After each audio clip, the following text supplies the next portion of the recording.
Happy St. Patrick's Day. As a history buff, a professional cook, an Irish guy, and a Jewish guy, I'm here to tell you that the only reason why Irish Americans eat corned beef is because of American Jews. It's a classic tale of colonialism. The Irish were under British rule in the 17th and 18th centuries, and the UK was one of the only nations that was wealthy enough to afford to raise cattle, not just for dairy, but for meat. So as their empire expanded, they had a lot of cattle farming in Scotland and Ireland. The beef that they raised in Ireland had to get from there to England, so they would preserve it with a process called corning, hence corned beef. And the Irish became super well known for their really high quality corned beef, but they were a poor nation under colonial rule, so they couldn't afford to actually eat the product that they were creating for the rest of the world. When the famine started, the Irish people moved to American cities in droves, often moving into immigrant neighborhoods with other European immigrants, including Jews. Things were really tough for these first Irish immigrants. They faced a lot of discrimination, bad labor policies, but for the first time, a lot of people were making enough money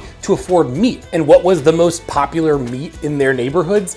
Jewish corned beef, like the type you put on rye with mustard. The Irish immigrants borrowed this food that had once been taboo and inaccessible and now created it into something they could be prideful of, and that's why we eat it today. It's actually kind of beautiful to think about these two like diasporic immigrant nations coming together to combine cultures and make a food that's kind of a you to colonial rule. I love it. I'm gonna enjoy some this week, and I hope you do too.